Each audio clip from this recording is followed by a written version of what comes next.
জানিয়ে দেব আজকের গুরুত্বপূর্ণ 30টি তাজা সংবাদ। খবরের শুরুতেই জানিয়ে দেব সংবাদ শিরোনাম। পুলিশ ও কেন্দ্রীয় বাহিনীর চেষ্টায় অবশেষে রাত 12টায় উদ্ধার জুডিশিয়াল অফিসাররা। গাড়ি আটকানোর চেষ্টা বিক্ষোভকারীদের। ফিরে পাওয়া গড়ে তারা খেলেন দিলীপ, গাড়ির পিছনে ছুটলেন উত্তেজিত জনতা। কালীঘাটে মমতার গলির সামনে হাতাহাতি টিএমসি বিজেপির। অভিষেকের বাড়ির সামনে গাড়ি থেকে নামতে হলো শাহকে। মনোনয়ন জমা দিতে গিয়ে বিক্ষোভের মুখে অধীর, গো ব্যাক স্লোগান তৃণমূলের। কংগ্রেস কর্মীদের সঙ্গে বচসা। বিস্ফোরক মমতা, রাত 12টায় সাংবাদিকদের থেকে জানলাম অশান্তির খবর। কেন নিজের প্রশাসনের ওপরই ক্ষুব্ধ তৃণমূল নেত্রী। মালদহ কাণ্ডে রাত 12টার মধ্যে অভিযুক্তদের গ্রেপ্তারের নির্দেশ কমিশনের। ক্ষোভের মুখে ডিজিও। জ্ঞানেশের প্রশ্ন, দেরিতে কেন ব্যবস্থা। হাজরার রণহুঙ্কার, 15 দিন বাংলাতেই থাকবো। শাহের ঘোষণায় কাঁপছে শাসক দলের গড়। শুভেন্দুর মনোনয়নে নয়া সমীকরণ। হরিণঘাটায় কি বাতিল হতে পারে তৃণমূলের প্রার্থীপদ। অসীম সরকারের চিঠিতে তোলপাড় দিল্লি। রাঘব চাড্ডাকে সরালো আপ, এবার কি বিজেপির পথে পা বাড়াবেন তিনি। গ্রেপ্তার হলে আমও যাবে, ছালাও যাবে। মালদহ কাণ্ডের আবহে সংখ্যালঘুদের বড় সতর্ক বার্তা দিলেন নেত্রী। সোনাপ্রাপ্য মামলা, নগদ ও সোনা মিলিয়ে এখনো পর্যন্ত 2 কোটি উদ্ধার। বাজেয়াপ্ত দামি গাড়ি, সম্পত্তির নথিপত্র। ঘাট ধরে তুলে নিয়ে গেল বাহিনী। কান ফাটলো আইসির। কাকুরিয়ায় নামলো কেন্দ্রীয় বাহিনী। বিচারকদের আটকে রেখে হেনস্থা। মোথাবাড়িতে গ্রেপ্তার আইএসএফ প্রার্থী সহ 18। উত্তপ্ত কালিয়াচক। নাম জড়িয়েছিল নিয়োগ মামলায়। ভোটের মুখে তৃণমূল ছেড়ে বিজেপিতে বিধায়ক। বাবার বয়স 30, মেয়ে 35। সাপ্লিমেন্টারি তালিকা প্রকাশ হতেই কাঠগড়ায় কমিশন। রাষ্ট্রপতি শাসন জারির পথে বাংলা। মমতার আশঙ্কার মধ্যেই জল্পনা উস্কে উচ্চ পর্যায়ের জরুরি বৈঠকে কমিশন। এসআইআর এর কাজ যেখানে হচ্ছে সেখানে 5 জনের বেশি থাকবে না। মোথাবাড়ি কাণ্ডে সুপ্রিম কোর্টের আর কি নির্দেশ। বাংলায় আইনের শাসন শেষ। মালদা কাণ্ডে নজিরবিহীন ক্ষুব্ধ সুপ্রিম কোর্ট। 6ই এপ্রিল কাঠগড়ায় ডিজিপি মুখ্য সচিব। পিছিয়ে যাচ্ছে বাংলার ভোট। জরুরি বৈঠকে নির্বাচন কমিশন। আবর্জনাটাকে তুলে এনে প্রার্থী করেছে। তালডাংরার বিজেপি প্রার্থীকে তোপ অভিষেকের।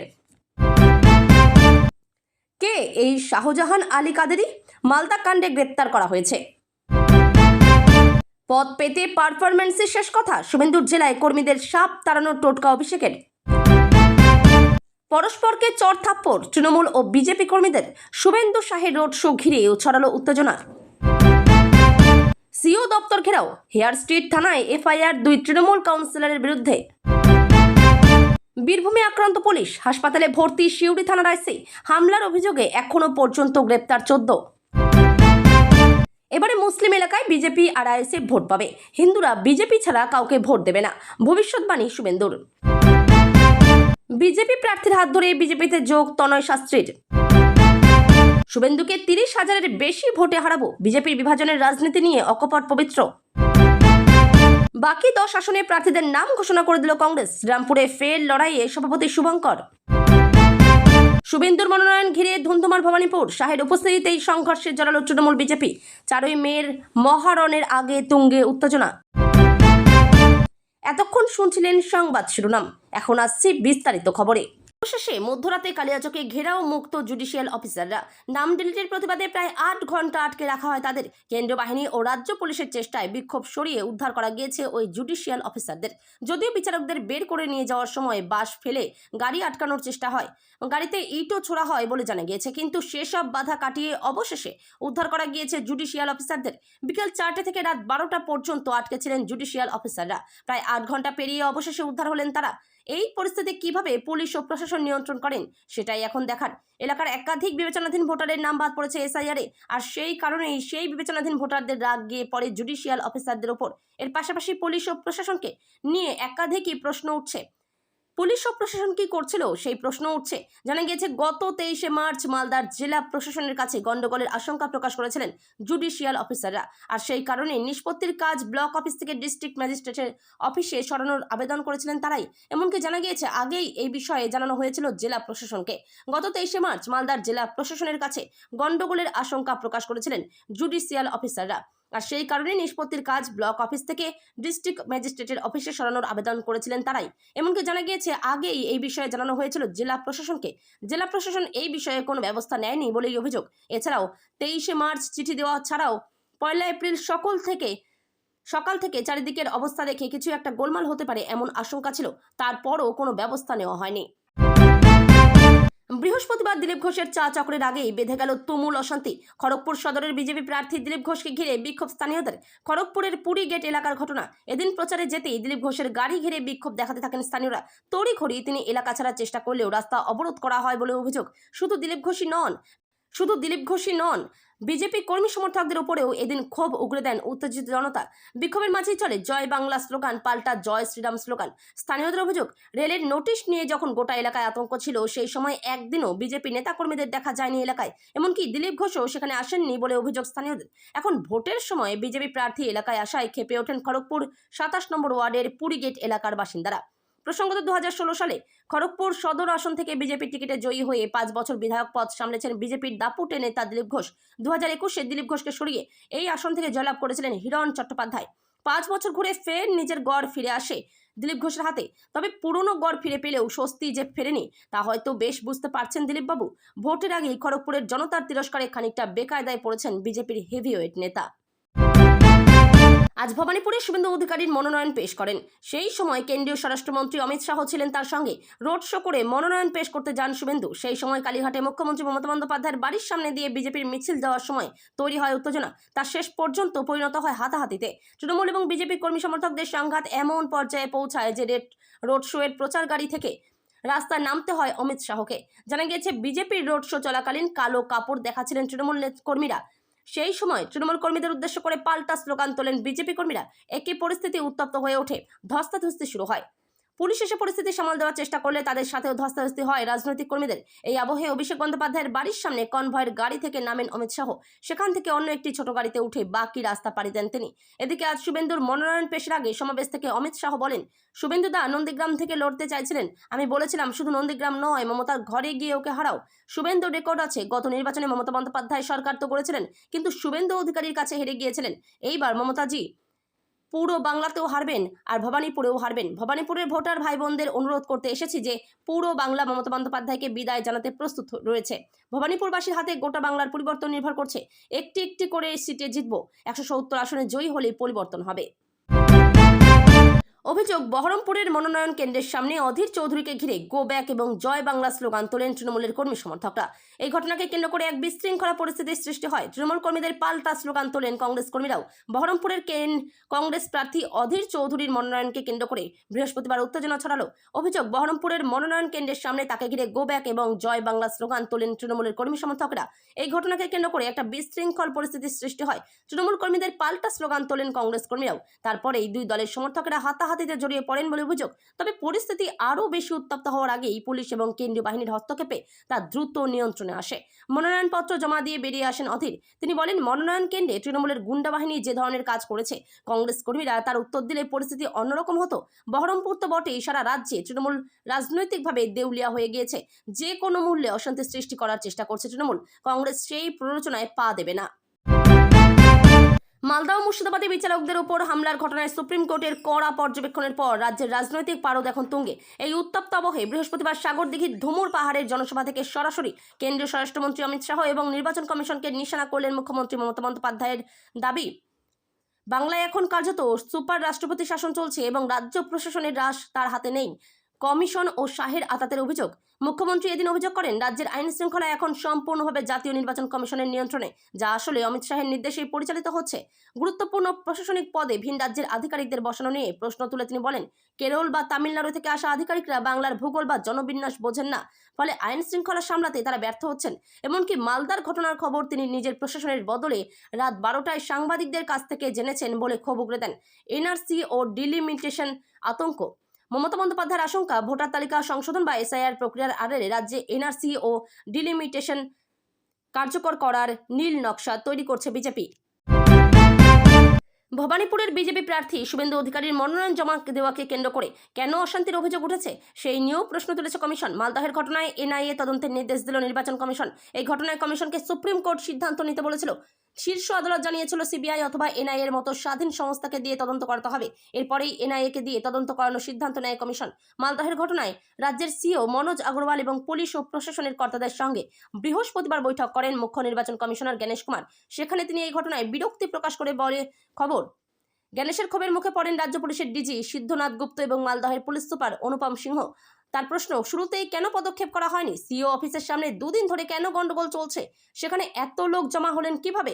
সেই প্রশ্নও তুলেছেন গণেশ। পূর্ব নির্ধারিত কর্মসূচি অনুযায়ী রাজ্যের মুখ্য সচিব দুষ্মন্ত নারিওয়ালাকে দিল্লিতে ডেকে পাঠিয়েছিল কমিশন। সেখানেই বৈঠকে যোগ দেন তিনি। তার সঙ্গে আলাদা করে কমিশন বৈঠক করবে বলে খবর। পশ্চিমবঙ্গের রাজনীতির এপি সেন্টার আজ দক্ষিণ কলকাতার হাজরা মোড়, যেখান থেকে একসময় মমতা বন্দ্যোপাধ্যায়ের উত্থান হয়েছিল। আজ সেই মাটিতে দাঁড়িয়ে এই পরিবর্তনের ডাক দিলেন কেন্দ্রীয় স্বরাষ্ট্রমন্ত্রী অমিত শাহ।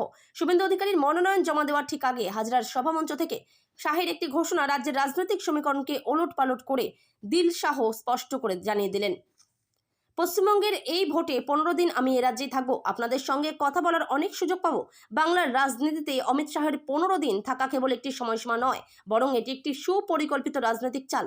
অতীতে দেখা গিয়েছে, শাহ যখনই কোনো রাজ্যে টানা সময় দিয়েছেন, সেখানে বুথ স্তরের সংগঠন শক্তিশালী হয়েছে এবং কর্মীদের মনোবল বহু গুণ বেড়েছে। শাহের এই ঘোষণায় পরিষ্কার যে বিজেপি এবার আর দিল্লির রিমোট কন্ট্রোলে বাংলা চালাতে চাইছে না, স্বয়ং চাণক্য ময়দানে নেমে অপারেশন পরিচালনা করবেন। বিশেষ করে দক্ষিণ কলকাতায় শাসক দলের দুর্ভেদ্য দুর্গে দাঁড়িয়ে শাহের এই অবস্থান প্রমাণ করে যে বিজেপি এবার 1 ইঞ্চি জমিও ছাড়তে নারাজ। ভোটারদের মনে এই বিশ্বাস গেঁথে দেওয়ায় তার লক্ষ্য যে দিল্লি আপনাদের পাশে আছে। আজকের সভার মূল আকর্ষণ ছিল নন্দীগ্রামের নায়ক তথা রাজ্যের বিরোধী দলনেতা শুভেন্দু অধিকারীর মনোনয়ন। শাহের কথায়, আজ আমাদের প্রার্থীদের, বিশেষ করে শুভেন্দু অধিকারীর মনোনয়নের জন্য আমি এসেছি। শুভেন্দুর মনোনয়নে শাহের সশরীরে উপস্থিতি অত্যন্ত তাৎপর্যপূর্ণ। এটি কেবল একটি মনোনয়ন কর্মসূচি নয়, বরং শুভেন্দুকে বিজেপির আগামীর প্রধান মুখ হিসেবে সিলমোহর দেওয়া। শুভেন্দুর লড়াকু ভাবমূর্তি এবং শাহের সাংগঠনিক দক্ষতা যখন এক হচ্ছে, তখন নিচু তলার বিজেপি কর্মীদের মধ্যে এক প্রবল উন্মাদনা তৈরি হয়েছে।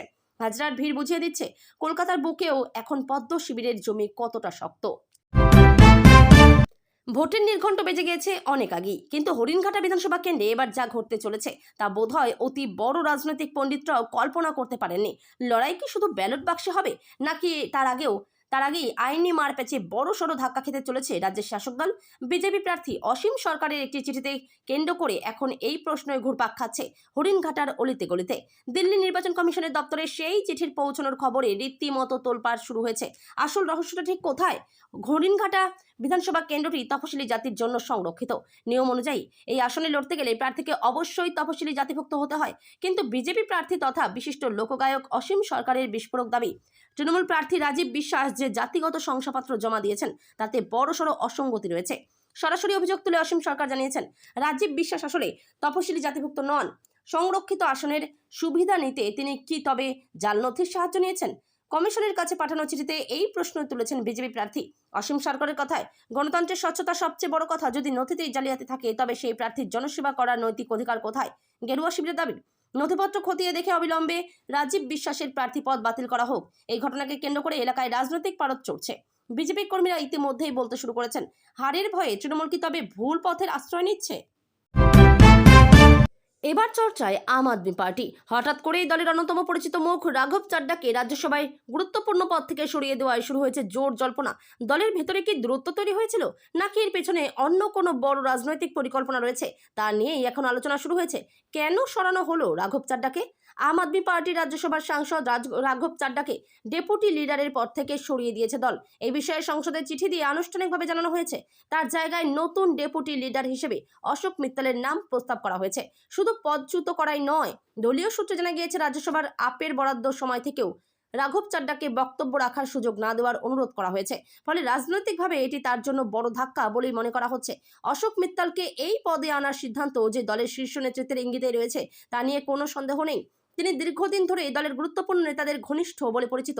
অন্যদিকে গত কয়েক মাসে সংসদে একাধিক গুরুত্বপূর্ণ ইস্যু তুলে ধরে রাঘব চাড্ডা যথেষ্ট জনপ্রিয়তা অর্জন করেছিলেন। গিগ কর্মীদের অধিকার, জনপ্রতিনিধিদের দায়বদ্ধতা, এমনকি টেলিকম সংস্থাগুলির রিচার্জ সংক্রান্ত অভিযোগ, এই সব বিষয় নিয়ে সরব ছিলেন তিনি। উল্লেখযোগ্যভাবে এই ইস্যুগুলিতে তার সরব হওয়ার পরই সরকারও কিছু ক্ষেত্রে দ্রুত পদক্ষেপ নেয়, যা তার জনপ্রিয়তা আরও বাড়ায়। মালদহের উত্তপ্ত পরিস্থিতির আজ এবার মুর্শিদাবাদে। বৃহস্পতিবার সুতি ও সাগরদিঘির জনসভা থেকে বিরোধীদের তীব্র আক্রমণ করার পাশাপাশি সাধারণ মানুষকে সংযত থাকার কড়া নির্দেশ দিলেন মুখ্যমন্ত্রী মমতা বন্দ্যোপাধ্যায়। তার স্পষ্ট অভিযোগ, বিজেপি, কংগ্রেস এবং হায়দ্রাবাদ থেকে আসা আসাউদ্দিন ওয়েসির দল মিলে রাজ্যে পরিকল্পিতভাবে অশান্তি ছড়ানোর চেষ্টা করছে। সুতির জনসভা থেকে মুখ্যমন্ত্রী আবেগঘন সুরে বলেন, আমাকে বিশ্বাস করলে উত্তেজনায় পা দেবেন না। বাংলাকে রক্ষা করুন, মুর্শিদাবাদকে রক্ষা করুন। তরুণ প্রজন্মের উদ্দেশ্যে তার বিশেষ সতর্কবার্তা, বিজেপি বা ওয়েসির উস্কানিতে ছোট ছোট ছেলেরা অশান্তিতে জড়িয়ে পড়বে, তারপর পুলিশ গ্রেপ্তার করবে, তখন আমও যাবে, ছালাও যাবে। এদের নাম না করে আসাউদ্দিন ওয়েসি এবং হুমায়ুন কবিরকে হাদাভোদা বলে কটাক্ষ করেন তিনি। তার দাবি, এরা বিজেপির টাকা খেয়ে গন্ডগোল পাকাতে পারে। সাগরদিঘির সভায় এদিন প্রত্যাশিত ভিড় না হওয়ায় মুখ্যমন্ত্রীর কণ্ঠে কিছুটা বিরক্তি ধরা পড়ে। মাত্র 25 মিনিটের সংক্ষিপ্ত ভাষণে তিনি সংগঠনের প্রতি অসন্তোষ প্রকাশ করলেও ভোটারদের আশ্বস্ত করতে ভোলেননি। তিনি সাফ জানিয়ে দেন, কাউকেও ডিটেনশন ক্যাম্পে যেতে দেব না। এছাড়া নির্বাচন কমিশনের কারণে আটকে থাকা লক্ষ্মীর ভান্ডার ও যুবসাথী প্রকল্পের কাজ ভোট মিটলেই দ্রুত সম্পন্ন করার প্রতিশ্রুতি দেন তিনি। রাজনৈতিক মহলের মতে, মালদহ কাণ্ডের পর সংখ্যালঘুদের মধ্যে যাতে কোনো ভুল বার্তা না যায় এবং জুম্মার দিনকে কেন্দ্র করে কোনো অপ্রীতিকর ঘটনা না ঘটে, সেই লক্ষ্যেই এই আগাম সতর্কবার্তা। অন্যদিকে পাল্টা চ্যালেঞ্জ ছুড়ে হুমায়ুন কবির দাবি করেছেন, কে হিংসা লাগাতে চাইছে তা সবাই জানে। 4ই মে ফলেই সব পরিষ্কার হয়ে যাবে।